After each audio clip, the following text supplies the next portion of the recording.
Hello friends, आज का हमारा टॉपिक है कारमुकता या मात्रा के अकॉर्डिंग जो स्नेहन के भेद हैं। जैसे कारमुकता के आधार पर हमने पढ़ा था शोधन स्नेह है, शमन और गृहण। यानी वो अंदर हमारे शरीर में अंदर जाके क्या वर्क कर रहा है, क्या काम कर रहा है, उसके अकॉर्डिंग तीन तरीके का शोधन, शमन और ग्रहण, इनको हम डिस्कस करेंगे। शोधन के उद्देश्य से जो स्नेह दिया जाता है उसको हम शोधनार्थ स्नेह बोलते हैं। होता क्या शोधनार्थ स्नेह, कब हम प्रयोग कराते हैं?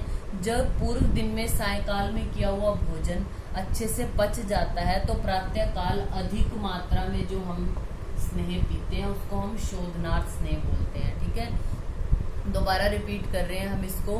पहले यानी सायकाल में, जैसे आज हमने इसको स्नेहन देना है सुबह, तो इससे पहले एक दिन पहले अगर जो सायकाल को खाया हुआ खाना है वो अच्छे से पच जाता है तो नेक्स्ट डे प्रातः काल यानी इस दिन प्रातः काल हमने क्या करना है, पेशेंट को जो हम अधिक मात्रा में जो स्नेह दे रहे हैं वो शोधनार्थ स्नेह। फिर आता है शमनार्थ स्नेह। क्या होता है?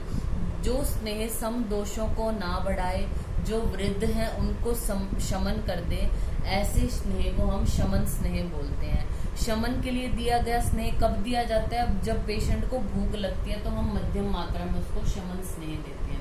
फिर आता है ब्रीहण। ब्रीहण क्या है? नाम से ही पता चल रहा है, जो स्नेहन जो है वो या जो स्नेह शरीर के ब्रीहण या तर्पण के लिए दिया जाता है उसे ब्रीहण स्नेह बोलते हैं। ये जो स्नेह दिया जाता है ये उसको मद्य, मांस, भोजन आदि के साथ मिश्रित करके अल्प मात्रा में दिया जाता है। ठीक है, ये कारमुकता के आधार पर इसके शोधन, शमन और ब्रीहण जो टाइप है वो हमने पढ़े। अब मात्रा के अकॉर्डिंग हमने 4 प्रकार का पढ़ा था।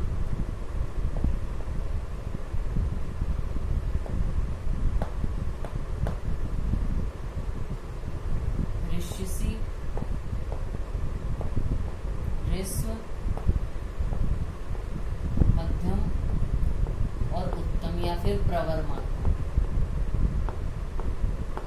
अब अगर आपको ये मात्रा के अकॉर्डिंग स्नेहन के भेद आते हैं, पूछ सकते हैं ये, तो आप इसको लिखोगे कि मात्रा के आधार पर ये 4 प्रकार का होता है, ऋष्यसी, ह्रस्व, मध्यम और प्रवर यानी उत्तम मात्रा।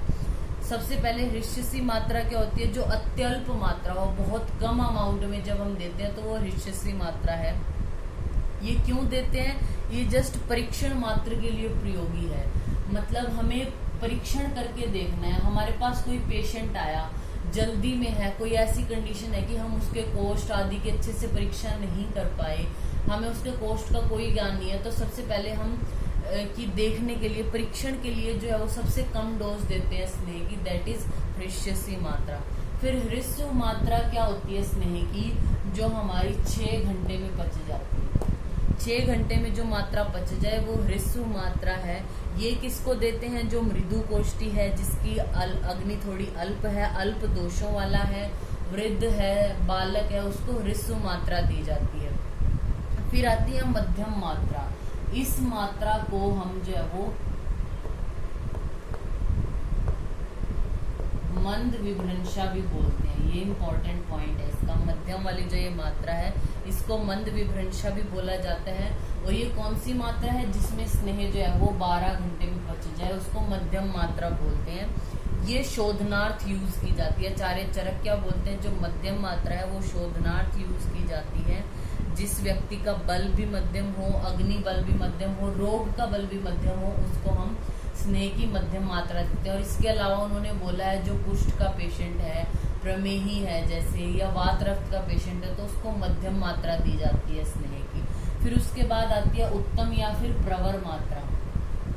जो पेशेंट को 24 घंटे में 24 आवर्स में जो है उसको पच जाए वो स्नेह की उत्तम या प्रवर मात्रा है।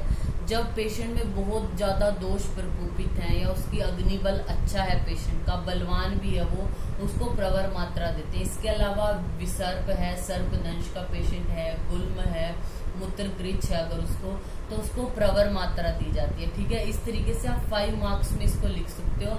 ऋष्यसी क्या है उसके बारे में 2-4 पॉइंट। ऋष्य क्या है? कितने घंटे में पचेगी, किन रोगियों को देते हैं, यानी इंडिकेशंस क्या है इसकी। मध्यम वाली को क्या बोलते हैं, कितने घंटे में बचेगी और इसके इंडिकेशंस। प्रवर कितने घंटे में पचती है और इसके इंडिकेशंस, ये सारा हमारा 5 मार्क्स के अकॉर्डिंग, मात्रा के अकॉर्डिंग स्नेह के भेद हो जाते हैं और ये कार्मुकता के आधार पर शमन, शोधन और ग्रहण हमने पढ़ा। Thank you.